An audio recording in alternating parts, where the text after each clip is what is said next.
dia, galera do segundo ano. Bom dia, boa tarde ou boa noite para vocês.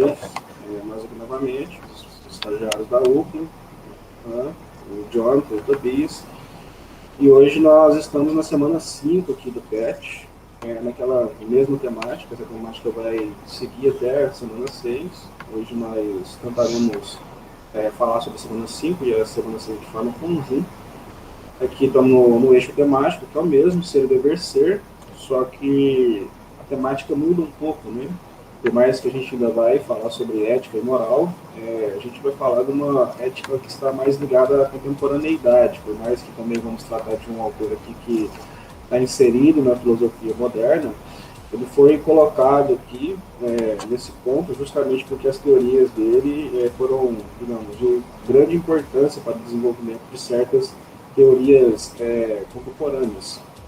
E as habilidades aqui que essa semana pretende desenvolver são analisar a importância dos valores éticos na estruturação política das sociedades, utilizar os conhecimentos históricos para compreender e valorizar os fundamentos da cidadania e da democracia, favorecendo uma atuação consciente do indivíduo na sociedade.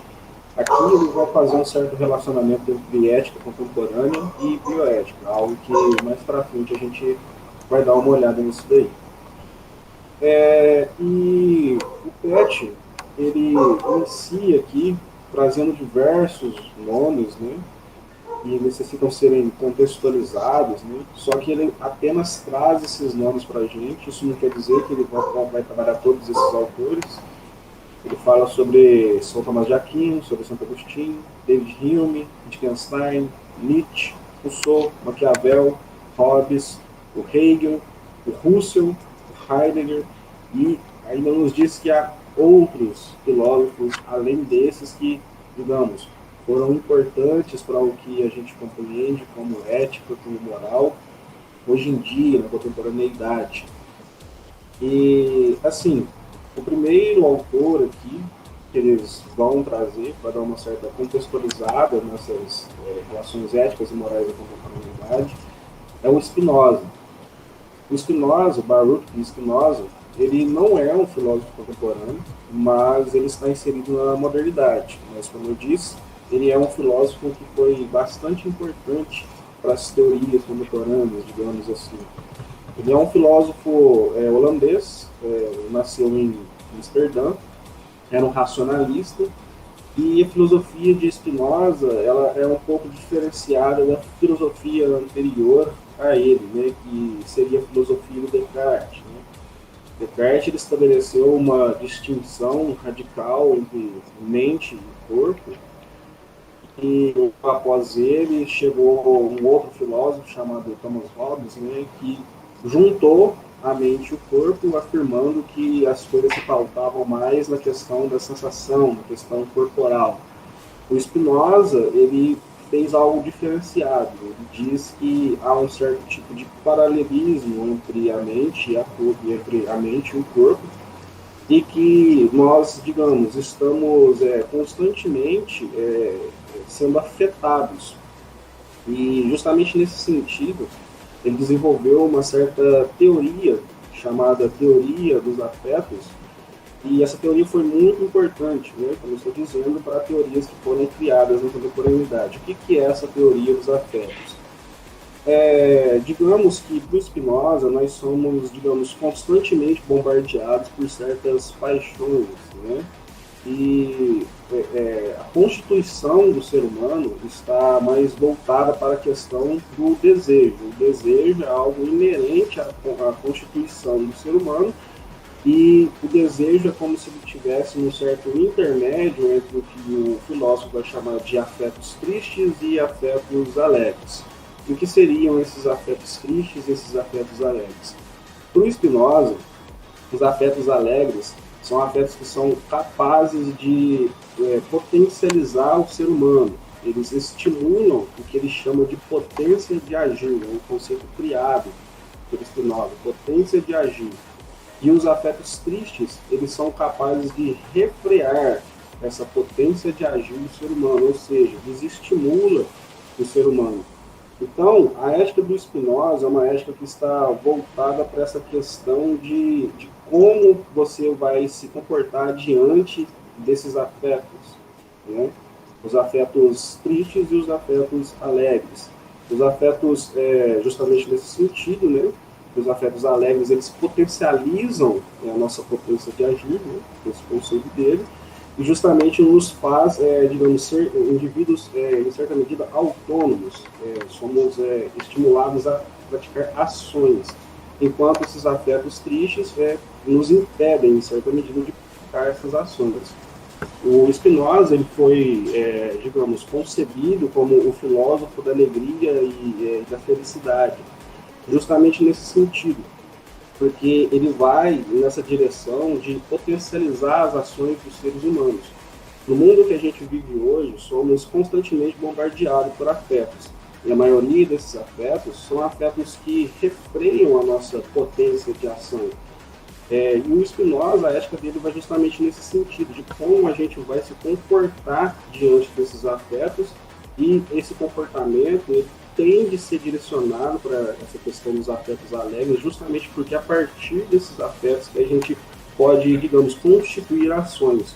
Não somente isso, o Spinoza ele também vai na direção da formulação de ideias adequadas e ideias inadequadas em nossa mente. As ideias adequadas justamente estão ligadas a essa questão dos afetos alegres, né?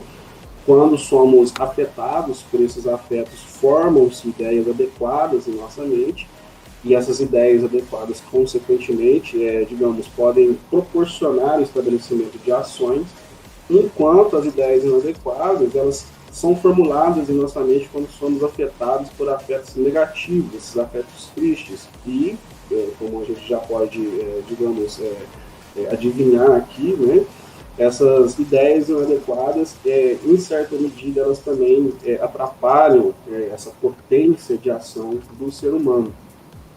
E vocês gostariam de falar alguma coisa, galera? Eu só gostaria de pontuar com eles. Eles, se vocês perceberam, a gente está vendo desde o primeiro patch, a gente veio pensando a moral e a ética no âmbito geral, né, do acordo geral social de todos. A gente vê que o patch trazendo essa questão que vai caminhando cada vez mais para o subjetivo, né? Tem muito forte isso no Spinoza, né, a questão dos afetos, como as coisas nos afetam. Os autores também que o patch traz para a gente, com algumas opções para vocês se aprofundarem, tem um pezinho ali, né, no âmbito social, né, o Hume vai pensar na questão social, o Rousseau, o Hobbes, que você vê muito em matérias como sociologia, eles vão pensar a sociedade também, os problemas sociais. Então, esse período contemporâneo, aí, principalmente aí, com essa guinada, né, do homem aí, como centro, né? A gente vem acompanhando também desde os primeiros pés, então a gente tem surgimento de correntes aí como o existencialismo, o pragmatismo, a psicanálise, né? O próprio marxismo a gente vai ver com o Marx mais à frente aí. Então tudo isso vai caminhando para mais e mais no âmbito do interior do indivíduo, né? Subjetivo. O ser humano vê as coisas, avalia as coisas, se posiciona. Queria fazer apenas um adendo sobre essa questão do Spinoza. O Spinoza, as ideias dele foram na direção contrária das ideias cristãs, né? Se vocês lembrarem dos vídeos anteriores, a ética relacionada com a religião, ela estava relacionada com a questão do dever, né? E o Spinoza, ele sai um pouco dessa perspectiva, que ao mesmo tempo enfatiza que o vício não é essa questão de não ter paixões, mas sim, digamos, não se deixar conduzir pelas causas externas. E esse se deixar conduzir vai justamente na direção dessa questão dos afetos tristes aqui, né? Como eu estava dizendo.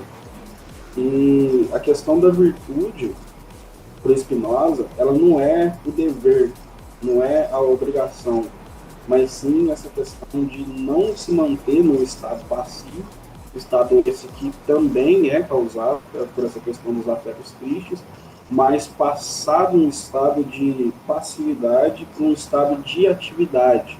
E isso, consequentemente, vai ser, digamos, efetuado a partir dos afetos alegres. Então, a virtude para o Spinoza é justamente essa capacidade de ação, a capacidade de realizar uma ação concreta no mundo. a partir de nossa capacidade cognitiva, de nossa capacidade racional. Então, o Spinoza é um autor que sai um pouco dessa perspectiva, não só a perspectiva, digamos, cristã, né, mas a perspectiva aristotélica também, porque a perspectiva cristã da época em que ele estava inserido era uma perspectiva aristotélico-tomista, né? Era a perspectiva de Tomás de Aquino, que se embasou no Aristóteles para formular suas próprias ideias. Então, gente, acho que ficou bem entendido aqui a questão do Spinoza, como que a gente, mesmo ele sendo um autor moderno, né, como que ele vai contribuir para a era contemporânea.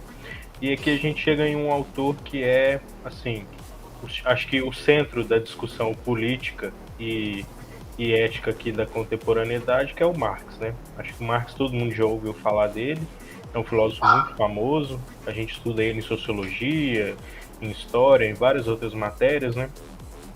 Muito caracterizado por um sistema político, né? Mas a gente sabe que todo sistema político tem que ter um sistema ético-moral por trás, né? Então, o sistema moral e ético do Marx, ele vai estar sempre aliado àquilo que ele pensava como política, que é a libertação de um povo, que é a reflexão sobre a sua própria condição, através do que a gente pode chamar de um materialismo histórico, né? Que é a gente estudar a condição do ser humano de forma histórica, onde o homem se insere no mundo em cada época, né? Uma coisa que ele pega um pouco de outro filósofo contemporâneo, que é o Hegel, né? Essa questão da dialética, de a gente conseguir ver as coisas por cima, a história, como ela acontece, como ela se desenrola e como que cada movimento histórico cria algo no homem e muda o jeito com que ele se sente e pertence à sociedade. A gente tem essa ética marxista pautada nessa concepção do homem como um ser social, né? Então, o que o Marx vai defender? Ele vai defender que a gente tem que o homem, sabendo o seu lugar na sociedade e sendo esse ser histórico e social, ele tem que se desamarrar daquela sociedade burguesa que estava no controle dele, né? Então, a ética marxista é justamente essa coisa da liberdade, da opressão, do ser humano se identificar no mundo como ele é e, através disso, ele conseguir sair dessas amarras que o Marx considera que o homem, principalmente o homem proletariado, vive sobre esse controle do homem burguês. É interessante a gente. Pode falar, gente. Não pode colocar. É interessante a gente notar, né, que, como o Tobias está apontando para a gente aqui, né, o pensamento do Marx ele está embasado numa perspectiva, digamos, socialista, né? Como o próprio teste traz para a gente aqui, o socialismo está voltado para a socialização, né, dos meios de produção, né? E essa socialização, segundo a teoria de Marx, ela se daria de acordo com uma certa revolução, né? Revolução efetuada a partir da classe operária, né? E é justamente nisso, né, que o Tobias está falando, essa questão de uma certa libertação, né, dessa condição de opressão, né? Porque essa revolução se daria a partir da identificação da classe operária, né, de que a classe que, digamos, está em um patamar um pouco mais elevado, que seria essa classe que detém, né, os meios de produção, ele identificaria essa situação opressora, essa classe operária identificaria a situação opressora em que a sociedade está inserida, e a partir dessa identificação, eles estabeleceriam uma certa revolução para a tomada dos meios de produção. Né? É justamente uma teoria que está voltada na direção contrária ao sistema político daquela época e sistema político atual, né, que seria o capitalismo. Né? Próximo autor que o Bert traz é o Habermas. Né? Então, a ideia central do Habermas é pensar a ética, né, a partir da comunicação, né, que os indivíduos poderiam, entre eles, né, chegar a um consenso, né, a partir da discussão, da deliberação, né, então uma pegada bem mais democrática, né, Então, não mais se baseando em instâncias maiores, como a religião. A gente vê essa quebra de paradigma, né? Agora, cada vez mais o ser humano pensando, esvaziando a ética, um pouco o sentido religioso da ética, e pensando mais dentro de uma pegada mais democrática, todo mundo discutindo, né? Ele vai ter a teoria da ação comunicativa, tá? Que é justamente uma teoria baseada que é possível construir uma ética a partir da comunicação entre os indivíduos, baseado no argumento. Então, desde que a pessoa, desde que a comunidade, o grupo, a sociedade, a partir de argumentos bem estruturados, chegam a consenso. Isso aqui faz parte de uma boa ética, isso aqui é antiético. Isso caminha muito para o último tópico do PET, que é a bioética, a gente vai ver. Tá? Então, essa discussão do grupo a partir de argumentos, bons argumentos estruturados, né? Segue também muito em direção à razão comunicativa, é uma crítica muito forte, né? O Habermas ainda é muito forte nessa questão, muito forte nessa área, tá? De discutir a ética na sociedade, que é justamente a razão comunicativa no sentido de contrário àquela razão fria, né? Calculista, lógica, que foi aplicada, por exemplo, nas guerras, né? em cenários como o Holocausto, que visam apenas os fins, né? Então, que o objetivo as coisas apenas visando um fim. Então, uma razão comunicativa que é mais humana, né? Que pensa outras esferas, para além só do objetivo. A gente viu um pouco mais para trás lá nos outros pés a questão de não usar o ser humano como meio, né? Então, tipo assim, é bem nessa linha mesmo. Tá? Pensando que todos esses autores contemporâneos aí experimentaram em alguma medida as guerras, né? Então tem fortes influências, né? Principalmente ali correntes como o existencialismo e outros, sofrem fortes influências de um período muito pesado em que o ser humano repensa novamente a ética, a moral, em vista desses grandes eventos históricos, né? E aí a gente entra na bioética, né? Seguindo essa linha de raciocínio do Habermas, que é o nosso debate atual, eu acho, né? O que é mais atual hoje para a gente discutir moral do que a bioética, né? Vendo a evolução das ciências, que veio moderna, contemporânea, o ser humano caminhando cada vez mais rápido com relação a algumas concepções, algumas atitudes, e a gente tem que pesar essas atitudes. A gente está vivendo esse momento, decidir até onde a gente pode intervir na vida, na manipulação da vida, né? Tópicos que já vem se arrastando, clonagem, utilização de animais para cultivação de órgãos, para transplante. Então, tipo assim, é uma discussão muito atual, tá? E eu acredito ser importante a gente parar para pensar. A gente está vivendo isso agora, né? O que tem onde é moralmente correto algumas atitudes do ser humano de intervenção no mundo, na própria biologia humana, na vida mesmo, diretamente. Acho que a discussão central da bioética é essa, né? A bioética a gente pode pensar ela não só no campo da filosofia, mas também a bioética ela vem com a química, a medicina, a biologia, porque realmente a gente vai pensar até que ponto o homem pode interferir naquilo que a gente entende por vida, né? Até quando o homem pode brincar com a ciência, até quando essa brincadeira do homem com a ciência e com a vida é saudável, né? Nós podemos clonar outras pessoas, podemos até uma questão muito atual, como questões sobre aborto, essas coisas, entram nessa questão bioética, né? Porque a gente discute a vida, a ciência e até onde o homem pode interferir nela. Acredito que a bioética seja uma discussão que se estende muito para esse campo, né? E que para quem tem curiosidade é uma coisa bem boa de se pesquisar, porque mexe com muitas áreas, né?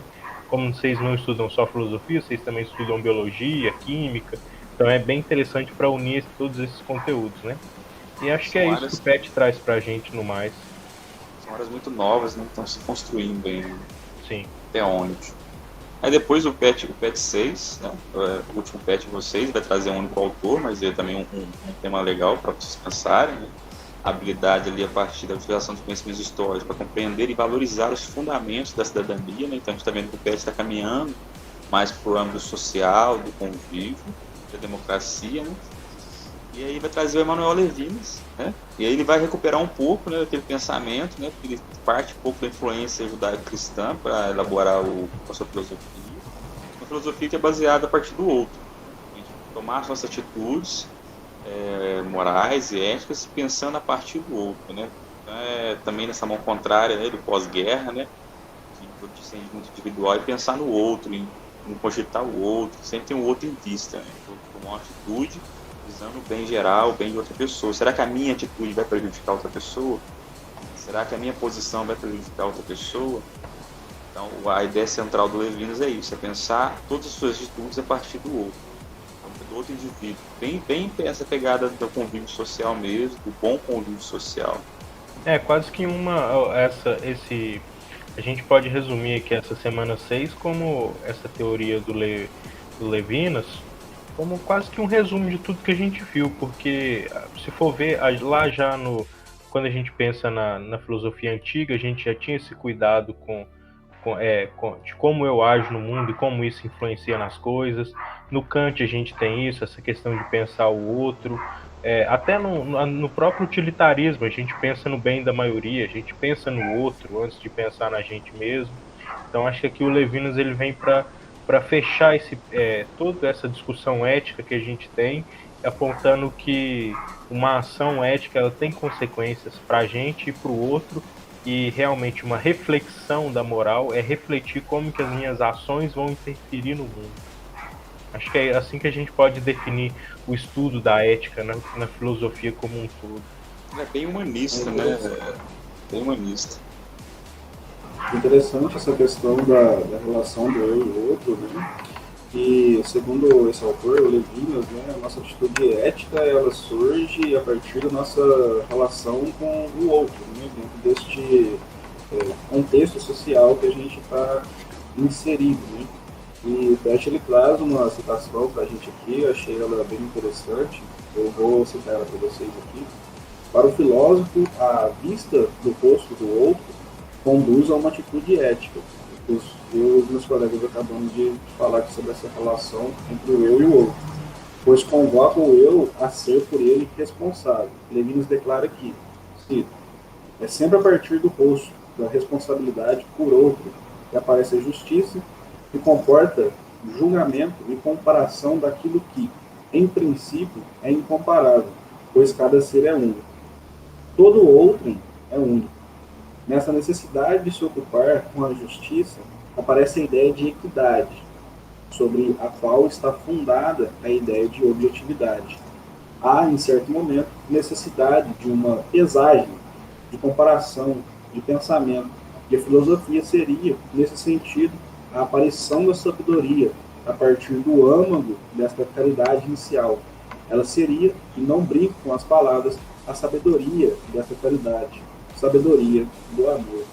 É interessante a gente notar, né, que a filosofia ela aparece na teoria desse autor como, digamos, aquilo que está capacitado a nos direcionar para essa questão da sabedoria.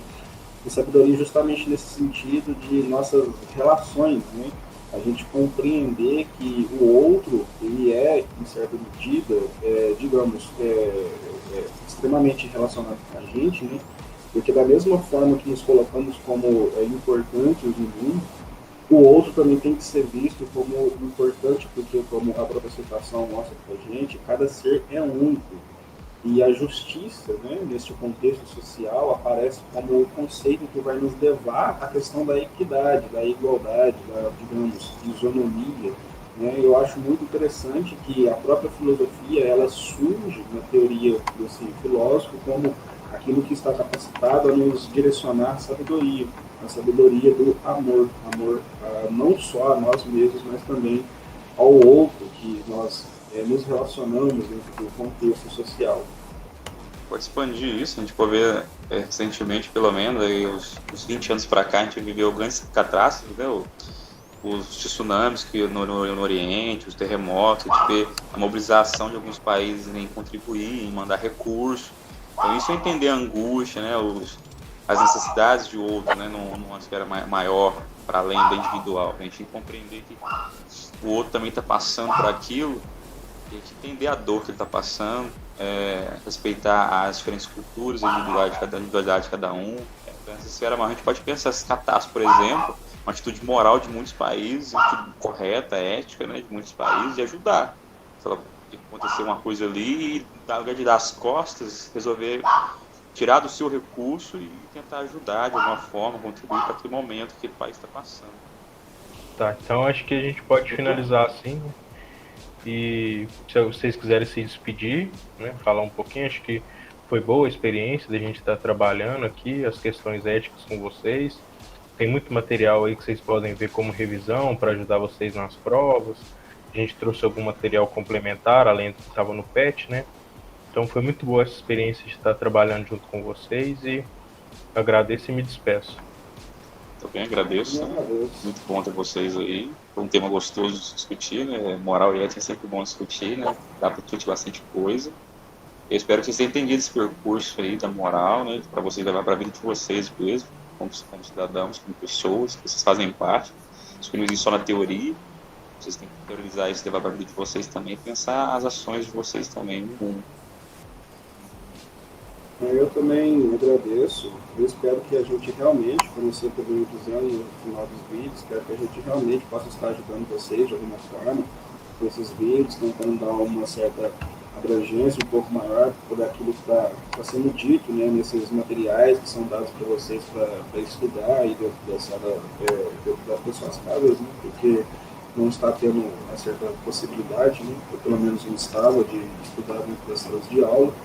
É um material, até que em certa medida, bem interessante, traz temas atuais e temas que a gente pode, em certa medida, internalizar, né?